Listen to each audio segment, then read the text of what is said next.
आज की हमारी कहानी शुरू होती है थिंक के दफ्तर से।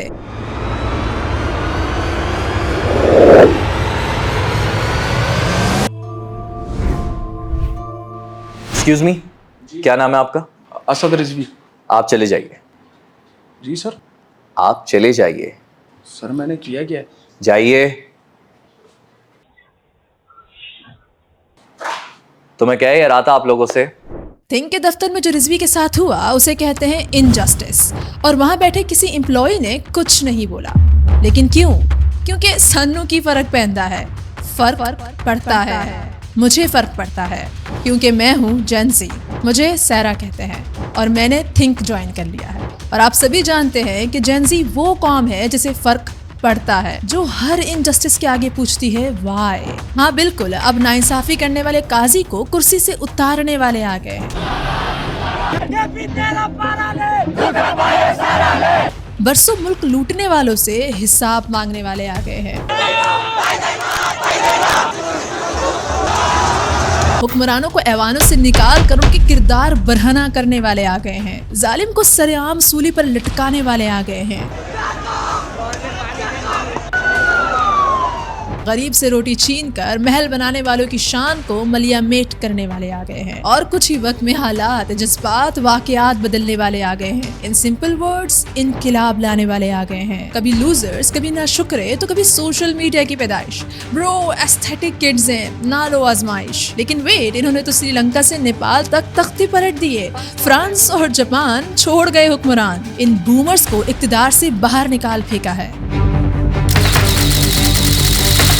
सब करने वाले कोई और नहीं है बल्कि यही 20 से 25 साल के नौजवान जेन जी हैं। जेन जी का ये इनकिलाबी वायरस तेजी से बढ़ रहा है। मानो जेन जी दुनिया का नक्शा बदल रही है। बल्कि मुझे तो ऐसा लगता है कि कुछ अरसे में ये दुनिया जेन जी वर्ल्ड में तब्दील हो जाएगी। मगर सवाल ये है कि ऐसा क्यों हो रहा है।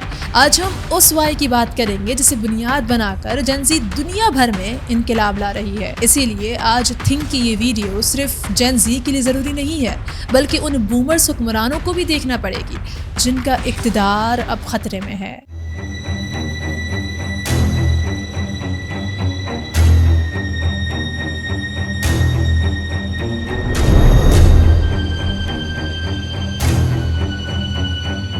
अगर मैं कहूं कि मैं सोच रहा हूं कि जैसा मैं कंटेंट बना रहा हूं वो किसी तरीके से आप लोग भी सीखें, और इसके लिए मेरे पास एक ही प्लेटफॉर्म है, इंस्टाग्राम। तो मैं सोच रहा हूं कि क्यों ना इंस्टाग्राम पर रोजाना एक कंटेंट टिप हो जाए। लेकिन एक काम आपको करना पड़ेगा, इंस्टाग्राम पर हमें फॉलो करना पड़ेगा। ये कहानी है एक ऐसे मुल्क की जहां पिछले 17 सालों में सिर्फ 3 पार्टीज का राज रहा है। एक जमात का हुक्मरान फारिग होता तो दूसरा आ जाता, दूसरा जाता तो तीसरा हाकिम तख्त पर बैठ जाता, और फिर इस तरह एक ही शख्स घूम घूम कर 3 बार वजीर आज़म बन जाता।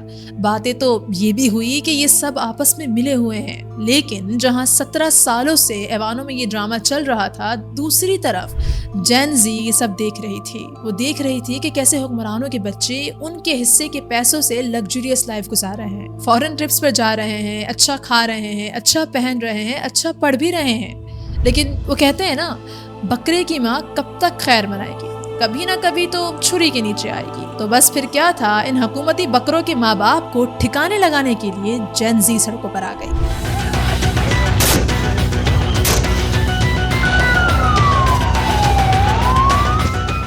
जी हाँ बिल्कुल, मैं बात कर रही हूँ नेपाल की। हमारी जेन जी तो टिकटॉक पर वीडियोस बनाने में बिजी है, मगर सीन्स कुछ ऐसे हैं कि हमें नेपाल की कहानी को समझने के लिए जाना पड़ेगा रशिया।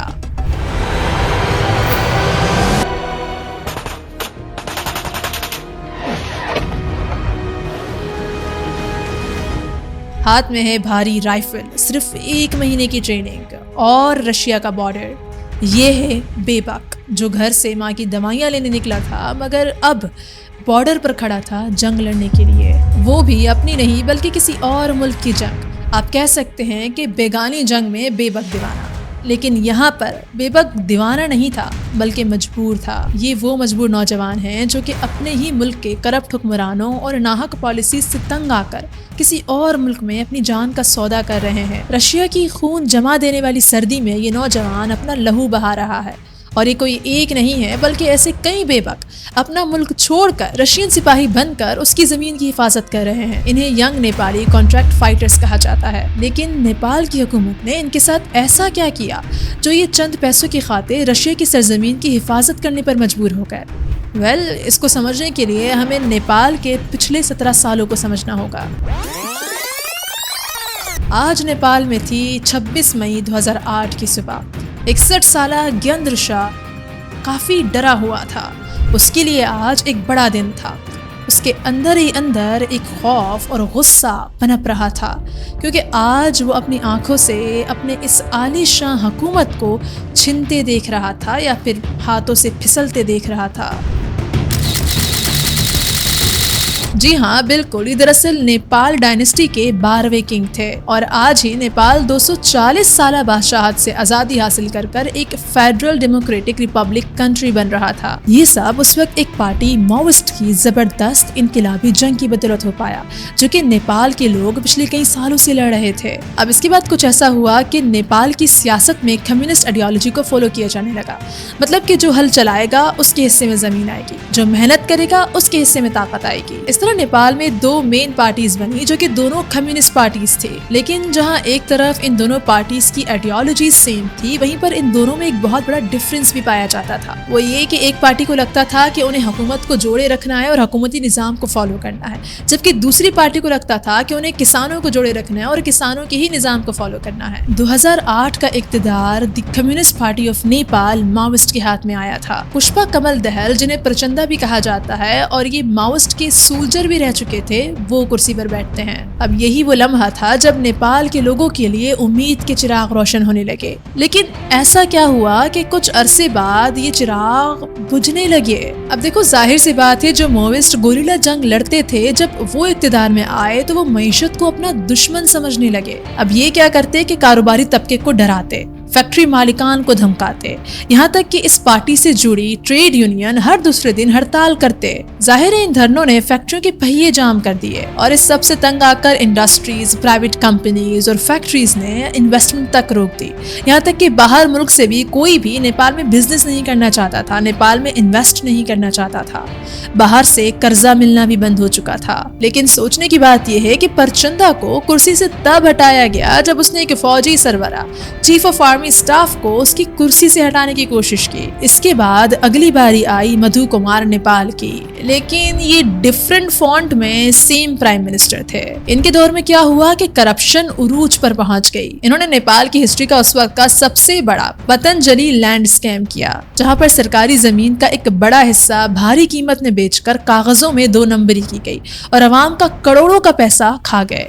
अब फिर से वही महंगाई बढ़ गई, नौकरियां कम हो गई, तो जाहिर है इनकी हुकूमत भी बमुश्किल सिर्फ 1 साल गुजारा कर पाई। अवामी प्रेशर और सियासी मुखालिफत की वजह से इन्हें 2010 में इस्तीफा देना पड़ा। फिर इसके बाद ये सिलसिला जारी रहा, सिर्फ चेहरा बदलता मगर सिस्टम वही रहता। अब असल मसला ये था कि जो 2 कम्युनिस्ट पार्टीज थी, इनके दरमियान कुछ डिसाइड ही नहीं हो पा रहा था। जैसे कि मुल्क में कितने सूबे होने चाहिए, इन सूबों के बॉर्डर्स को कौन डिसाइड करेगा और फिर कौन सा सूबा किस पार्टी के कंट्रोल में होगा। यहाँ तक के मिनिस्टर्स को डिसाइड करना भी सरदर्दी से कम नहीं था। इसीलिए तो ये पार्टीज अपने ही खानदान के लोगों को मिनिस्टर्स बना देते थे। इक़्तिदार की कुर्सी का म्यूजिकल चेयर वाला गेम शुरू हो चुका था 3 मेन हुक्मरानों के दरमियान। दरअसल ये 3 वो हुक्मरान थे जो कि ओवरऑल सभी पार्टीज को कंट्रोल कर रहे थे। बाकी जितने भी हुक्मरान थे वो सब इनके नीचे काम कर रहे थे। इनमें थे प्रचंडा, शेर बहादुर और केपी शर्मा ओली। ये जो 3 मेन लीडर्स की मैंने बात की ना, दरअसल ये एक दूसरे की मदद कर रहे थे करप्शन करने के लिए। माओइस्ट के लीडर प्रचंडा ने क्या किया, जो पैसा माओइस्ट सोल्जर्स के लिए रखा गया था वो उस पैसे को हजम कर गए। यानी कि जो पैसा अपनी ही पार्टी के सोल्जर्स के खाने पीने और रहने के लिए रखा गया था, उस पैसे में से करप्शन कर कर उसका आधा पैसा खा गए। केपी ओली शर्मा और एपी दोबा, इन दोनों ने मिलकर एक बहुत बड़ा करप्शन का सीन किया। अब होता कुछ यूँ है कि अमेरिका एक स्कीम लॉन्च करता है जो कि भूटान के लोगों को फ्री वीज़ा दे रही थी अमेरिका का।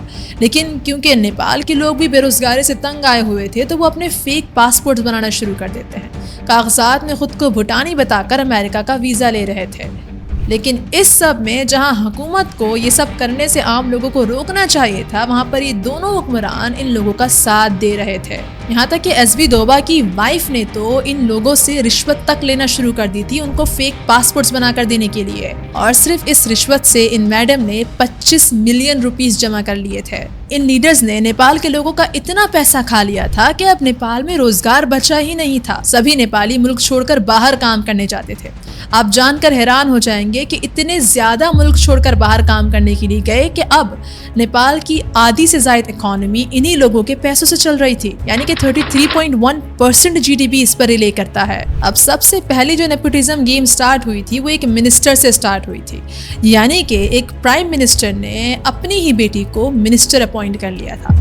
इसके बाद लोगों को ये रियलाइज हुआ कि किस तरह से उनकी हुकूमत में नेपोटिज्म गेम चल रहा है। इसी नेपोटिज्म की वजह से आज 2025 तक 17 सालों में 13 मरतबा हुकूमत चेंज हुई, और 13 के 13 मरतबा आवाम के लिए कोई भी चेंज नहीं लाया गया, बल्कि सभी हुक्मरान आते, आवाम का पैसा लूटते और भाग जाते, और नेपाली लोग उनके इस भारी तख्त के तले गुर्बत और बेरोजगारी में दबते चले गए। जरा सोचिए, जो कल तक बादशाहत से लड़ रहे थे वो आज कुर्सी पर बैठकर आवाम का खून पी रहे थे। अंदाजा लगाइए कि हालात इस कदर खराब हो चुके थे कि पिछले ही साल 7 करोड़ के करीब नेपालियों ने रोजगार की खातिर अपना मुल्क छोड़ा। ये लोग खलीजी ममालिक, मलेशिया और भारत गए नौकरी की तलाश में। इस वक्त तकरीबन 3.5 मिलियन नेपाली लोग मुल्क से बाहर काम कर रहे हैं, यानी कि मुल्क की टोटल आबादी का 14% मुल्क से बाहर काम कर रहा है। 15 से 24 साल के ग्रुप के लोगों में बेरोजगारी की शरह 22% बढ़ चुकी है। अब जहाँ पर मुल्क का जवान तबका इस डूबती हुई इकोनॉमी में गुजारा करने की कोशिश कर रहा है, वहीं पर हुक्मरानों की औलादें क्या कर रही हैं। जरा मिलिए सोगत थापा से। ये कांग्रेस मिनिस्टर के बेटे हैं।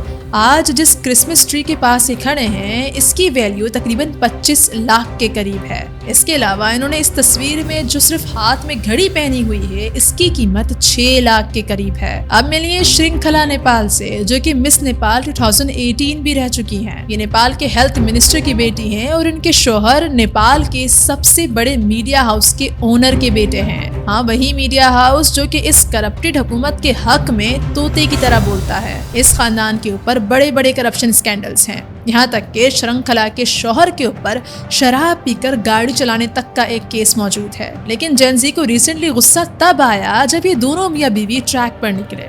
ये दोनों एक खूबसूरत लेक तक पहुंचना चाहते थे, लेकिन आम लोगों की तरह चलकर ट्रैक पर जाने के इन्होंने एक आर्मी हेलीकॉप्टर हायर किया और उसमें बैठकर ये लोग लेक तक पहुंचे। अब ये देखने के बाद जेनजी का खून और भी ज्यादा गर्म हो चुका था। इन साहब से भी जरा मिलिए, जेवी दोबा, जो कि एक्स प्राइम मिनिस्टर के बेटे हैं।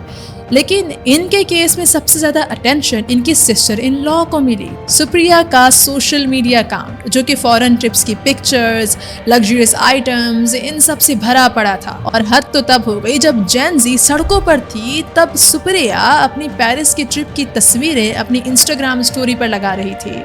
एक और फॉर्मर मिनिस्टर की बेटी ने अपनी शादी में वो लहंगा पहना था जो कि कैटरीना कैफ ने अपनी शादी पर पहना हुआ था। सोच कर देखिए, जहाँ पर एक आम नेपाली लड़की अपनी शादी तक अफोर्ड नहीं कर सकती, वहाँ पर फॉर्मर प्राइम मिनिस्टर की बेटी कैटरीना कैफ वाले लहंगे दिखा रही है। अब जाहिर है सोशल मीडिया के दौर में जब ये लोग खुले में ये सब कुछ पोस्ट करेंगे तो एक्सपोज गेम तो शुरू होना ही है ना। जेनजी ने इन सारी चीज़ों को एक एक कर पिक करना शुरू कर दिया। एक एक नेपो किट को डायसेक्ट करना शुरू किया कि वो कितना पैसा अपने ऊपर लगा रहा है या फिर कितनी अय्याशी की जिंदगी जी रहा है। ये सारा एक्सपोज गेम स्टार्ट हुआ एक रिपोर्टर से। एक रिपोर्टर ने एक्सपोज किया कि फॉर्मर प्राइम मिनिस्टर ने हिल्टन होटल में शेयर्स खरीद रखे हैं, जिसके बाद उस रिपोर्टर को उल्टा अरेस्ट कर लिया गया। और फिर क्या था, जेनजी ने सोशल मीडिया को हाथ में लिया और सोशल मीडिया पर एक एक प्राइम मिनिस्टर और उनकी औलादों की लग्जरियस लाइफ को एक्सपोज करना शुरू कर दिया। #NepoKids एक ट्रेंड बन गया था। एक के बाद एक वीडियो सोशल मीडिया पर वायरल होने लगी। अब 4 सितंबर 2025, इससे पहले कि ये सोशल मीडिया पर पकने वाला लावा बाहर आकर फटता, इन हुक्मरानों ने सोशल मीडिया ऐप्स को ही बैन कर दिया। कहा कि फॉरेन प्लेटफॉर्म से हमारे मुल्क की रिस्पेक्ट नहीं करते, हमारे रूल्स को फॉलो नहीं करते, इग्नोरेंट और अनफेयर पॉलिसीज हैं इनकी। ये बहाना देकर 22 सोशल मीडिया प्लेटफॉर्म्स को बैन कर दिया गया। मसला ये है कि नेपाल के बहुत सारे लोग मुल्क से बाहर काम करते हैं, तो वो सोशल मीडिया का सहारा लेकर ही अपने फैमिली के लोगों के साथ कनेक्टेड रहते थे। और साथ ही नेपाल में बहुत सारे स्मॉल बिजनेसेस यही सोशल मीडिया की बदौलत चल रहे थे। तो जाहिर है नेपाल में पहले से बेरोजगारी थी, जेनजी का सारा धंधा सोशल मीडिया से चलता था, तो जेनजी सड़कों पर आ गई। हामी नेपाल नामी एक ऑर्गेनाइजेशन ने प्रोटेस्ट का ऐलान किया। उन्होंने अनाउंस किया कि अपने स्कूल के यूनिफॉर्म्स और अपने कॉलेज के यूनिफॉर्म्स पहनकर अपने स्कूल बैग्स लेकर सड़कों पर निकल आओ। जेन जी को आवाज दी, कहा कि अब जेन जी का टाइम है कि वो सड़कों पर निकले, और अगर अपने स्कूल के यूनिफॉर्म्स पहनोगे तो शायद पुलिस तुम पर हमला नहीं करेगी। अब जंग छिड़ चुकी थी। जेन जी बमुकाबला 70 साल के हुक्मरान। और फिर 8 सितंबर को नेपाल के कैपिटल काठमांडू की सड़कें नौजवानों से भर गई। कोई स्कूल यूनिफॉर्म में, कोई कॉलेज यूनिफॉर्म में, कोई अपने साथ स्कूल का बैग तक लेकर आया हुआ था। मोबाइल फोन्स हाथ में, हैशटैग्स रेडी, जोर जोर से नारे लगा रहे थे। सड़कों पर जवान मौजूद थे। ये रैली दरअसल काठमांडू में मौजूद पार्लियामेंट हाउस तक जानी थी। रास्ते में सभी नौजवानों ने हाथ खड़े कर लिए, बताया कि वो निहत्ते हैं, वो किसी को नुकसान पहुंचाने नहीं आए, वो सिर्फ और सिर्फ अपना हक मांगने आए हैं। बहुत हुई करप्शन, बहुत हुई नाइंसाफी, बहुत दे दिया तुम लोगों ने धोखा, बहुत खा लिया इन बूमर्स ने हमारा हिस्से का पैसा। अब हम सड़कों पर हैं और हमें इंसाफ चाहिए। लेकिन आज इन सफाक हुक्मरानों के दौर में इंसाफ इतनी आसानी से नहीं मिलता, अपनी जान की बाजी लगानी पड़ती है। बस फिर क्या था, इन नौजवानों का रास्ता रोकने के लिए पुलिस ने इन पर हमला करना शुरू कर दिया। Rubber bullets, tear gas, curfew तक लगाने की कोशिश की गई, लेकिन ये जवान रुकने वाले नहीं थे। ये बढ़ चढ़कर पुलिस का मुकाबला करने लगे, और जब इन्होंने मुकाबला करना शुरू किया तो पुलिस ने ओपन फायर कर दिए। काठमांडू के अस्पताल भरने लगे, जहां पर एक के बाद एक जख्मी जवान आने लगा। मानो बाहर सड़कों पर जंग छिड़ चुकी है, और इस जंग में अपने ही मुल्क की पुलिस अपने ही लोगों को जान से मारने को तैयार है। अब आहिस्ता आहिस्ता ये प्रोटेस्ट दूसरे शहरों में भी बढ़ने लगे। जेन जी का जोश अब गुस्से में बदलने लगा था। इस पूरे केओस में एक नन्हा 4 साल का बच्चा अपने पापा एंथनी के साथ प्रोटेस्ट में मौजूद था। चारों तरफ हंगामा था, पुलिस यहाँ से वहाँ भाग रही थी, प्रोटेस्टर्स यहाँ से वहाँ भाग रहे थे। एंथनी ने सोचा कि अगर वो अपने बच्चे को गोद में उठाकर अपने सीने पर पकड़ लेगा तो शायद पुलिस उस पर फायर नहीं करेगी। लेकिन एंथनी नहीं जानता था, जब इक्तिदार पर जालिम और सफाक हुक्मरान बैठ जाएं तो वर्दी सिर्फ धात और पत्थर का खौल बन जाती है, दिल नहीं। एक ओपन फायर हुआ और गोली सीधा उस नन्हे से वजूद को छूती हुई बाप के सीने से गुजर गई। एंथनी और उसका 4 साला बेटा दोनों जमीन पर ढेर हो गए। बस अब शाम होते होते जेनजी का सब्र टूट चुका था। इन्होंने फैसला कर लिया था कि बूंद बूंद खून का हिसाब लेंगे इन सफाक हुक्मरानों से, और एक को भी कुर्सी पर बैठने के काबिल नहीं छोड़ेंगे। वो सड़कों पर ऐसे निकले जैसे कि मौत उनके लिए मजाक बन चुकी थी। यहाँ तक कि अपनी जान की परवाह न करते हुए पुलिस ट्रक्स के आगे लेट गए, हुक्मरानों की गाड़ियां तक जला डाली और उन गाड़ियों से निकलने वाले आग के शोलों में सिगरेट फूंकते रहे। कहीं बांसुरी बजा रहे, कहीं रील बना रहे, कहीं मौत के आगे मुस्कुराकर खड़े रहे।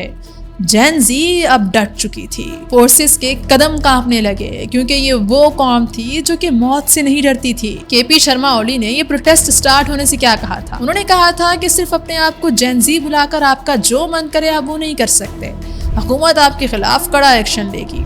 लेकिन अब तो हमें हुकूमत अपने घुटनों पर गिरती हुई दिखाई दे रही थी। अगला दिन इन सफाक हुक्मरानों के लिए और भी ज्यादा भयानक होने वाला था, क्योंकि अगले दिन जेन जी ने पार्लियामेंट हाउस, गवर्नमेंट हाउस और इन मिनिस्टर्स के घरों का रुख कर लिया। एक एक कर एक एक मिनिस्टर के घर को आग की जद करते गए। पार्लियामेंट हाउस को आग की जद कर दिया, बड़े बड़े मीडिया हाउसेस को आग की जद कर दिया, यहाँ तक कि एक स्कूल को भी आग की जद कर दिया, क्योंकि ये एक्स प्राइम मिनिस्टर या फिर फॉर्मर प्राइम मिनिस्टर के हिस्से में आता था। याद है ना, हमने सोगत थापा के बारे में बात की थी। वही मिनिस्टर का बेटा जो कि एक एक्सपेंसिव क्रिसमस ट्री के साथ खड़ा था, उसके घर में भी जेन जी घुस गई। उसके घर में उसके ब्रांडेड कपड़े बाहर उठाकर फेंक दिए, उसके ब्रांडेड शूज को अपने प्रोटेस्ट का सिंबल बनाकर हवा में लहराने लगे। इवन तो हमने जो हिल्टन होटल की बात की थी ना, जहां बड़े बड़े प्राइम मिनिस्टर इन्वॉल्व हैं, इसके शेयर्स खरीदे हुए हैं, उस होटल को भी आग की जद कर दिया। ये जो सारा जलाने का सीन था ना, ये सब इंडोनेशिया से इंस्पायर हुआ था। यानी कि इंडोनेशिया में लोगों ने पार्लियामेंट हाउस को जलाया था। उसी सब से इंस्पायर होकर नेपाल की जेन जी ने न सिर्फ पार्लियामेंट हाउस बल्कि इन वुजरा के भी हाउसेस को आग लगा दी। एक्स प्राइम मिनिस्टर जब अपनी वाइफ के साथ भागने की कोशिश कर रहे थे तो वो भी जेन जी के हत्थे चढ़ गए। उन्हें भी मारा पीटा, सड़कों पर भगाया। फाइनेंस मिनिस्टर तक जेन जी से डरकर सड़कों पर भागते हुए दिखाई दिए। नेपाल की सड़कों पर अमीर गरीब सब धुआं हो चुका था। ये जेन ज़ी अपने हुक्मरानों को याद दिला रही थी कि असल तख्त सड़कों पर पिचते हैं, महलात में नहीं।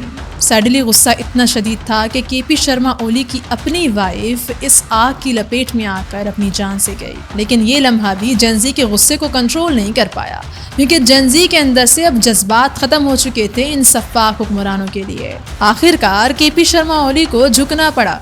अगले दिन उन्होंने इस्तीफ़ा दे दिया। ना सिर्फ वो बल्कि एक एक कर सफ़े अव्वल के वुज़रा इस्तीफ़ा देते गए। Minister Ramesh Lekha, minister of land management Ranjita, इन सबको इस्तीफ़ा देना पड़ा। हुकूमत ने तो बैन वाले इशू पर सबसे पहले घुटने टेके थे और सभी प्लेटफॉर्म्स को अनबैन कर दिया था। पर जेन ज़ी को ये पूरी हुकूमत सफ़े हस्ती से ही मिटानी थी।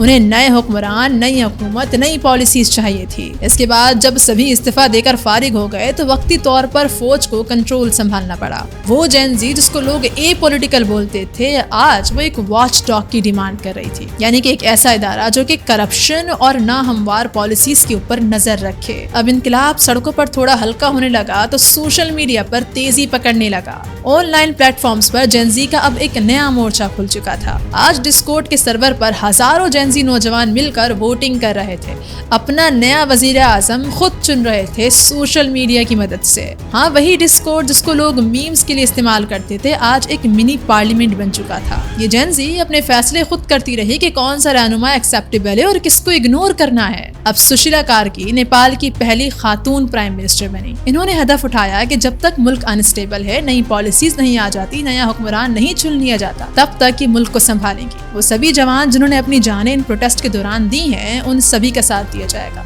उन सभी को उनका हक दिलाया जाएगा। हाँ, सुशीला एक जेन ज़ी हुक्मरान नहीं है, जाहिर है वो बड़ी उम्र की है, लेकिन सुशीला पर भरोसा इसीलिए किया गया क्योंकि उनका पास्ट रिकॉर्ड अब तक जेन ज़ी के पास नेगेटिव नहीं बल्कि पॉजिटिव रहा है। उनका ऑरा जेन ज़ी को पसंद आ गया तो बस जेन ज़ी उन्होंने प्राइम मिनिस्टर चुन लिया। लेकिन जेन ज़ी ध्यान से, क्योंकि किसी पर भरोसा करना इतना आसान नहीं है। पहले भी तो प्रचंडा पर भरोसा किया गया था, वही तो रेवोल्यूशन लाया था नेपाल में। आगे क्या हुआ वो हम सब जानते हैं। इसलिए अब जेन ज़ी के लिए किसी भी नए प्राइम मिनिस्टर पर भरोसा करना इतना आसान नहीं है। फिलहाल वक्ती प्राइम मिनिस्टर रखा गया है, लेकिन अब न सिर्फ नेपाल बल्कि यही लहर जापान और फ्रांस तक पहुंच चुकी है। नहीं समझे? हाँ, ये समझाती हूँ। जापान में recently prime minister Shigeru Ishiba को इस्तीफा देना पड़ा। माफ करना अगर मेरी प्रोनाउंसिएशन थोड़ी इधर उधर हो जाती है तो, क्योंकि हुआ कुछ यूं कि इनके रूल में जापान का कर्जा बढ़ गया। अवाम ने आम इंतखाब में कहा कि हमें महंगाई नामंजूर है। गुर्बत और पुरानी सोच वाले हुक्मरान अब हमसे बर्दाश्त नहीं होंगे। इनकी पार्टी को इतनी बुरी शिकस्त हुई कि इन्हें इस्तीफा देना पड़ा। दूसरी तरफ फ्रांस में भी कुछ ऐसा हुआ। जब कर्जा बढ़ा, अवाम को रियलाइज हुआ कि महंगाई बढ़ सकती है, वजीर आजम को फारिग करवा दिया। जेन ज़ी ने पूरा मुल्क रोक दिया, सड़कें बंद, इदारे बंद, निजाम बंद। आखिरकार इस्तीफा देना पड़ा। यही तो जेन ज़ी की ताकत है कि जो लीडर अपनी कुर्सी को पक्का समझता है, उसकी कुर्सी को जेन ज़ी एक वायरल पोस्ट से हिलाकर रख देती है। तो तब्दीली सिर्फ नेपाल में नहीं बल्कि जापान और फ्रांस भी अपने बूढ़े हुक्मरानों से उकता चुके हैं। चलिए आखिर में आपको इकबाल का एक शेर सुनाते हैं। सितारों से आगे जहां और भी हैं, अभी इश्क के इम्तिहान और भी हैं। नहीं, यहाँ पर इकबाल उस इश्क की बात नहीं कर रहे जिस इश्क का आप इस वक्त तसव्वुर कर रहे हैं, बल्कि ये तो उस इश्क की बात कर रहे हैं जो इश्क जेन ज़ी को इनकलाब से है, जो इश्क जेन ज़ी को सवाल करने से है, जो इश्क जेन ज़ी को क्यूरियस रखता है। इकबाल इसी इश्क को तो जवानों के सीनों में भरना चाहते थे। अब हम टिकटॉक लाइव से बाहर आए तो हमें पता चले कि असल इश्क क्या होता है। खैर, नेपाल की यूथ एक बहुत बड़ी एग्जाम्पल है कि क्या होता है जब जेन ज़ी की आवाज़ दबाने की कोशिश की जाती है। करप्शन, नेपोटिज्म, बेरोजगारी जैसे रियल इश्यूज को इग्नोर किया जाता है। ये सभी हुक्मरानों के लिए एक लेसन है। सो आखिर में, do not underestimate the power of youth, या फिर कहूँ जेन ज़ी। अब मिलते हैं थिंक की एक और डॉक्यूमेंट्री में। तब तक के लिए थैंक्स फॉर वॉचिंग। अल्लाह हाफिज़।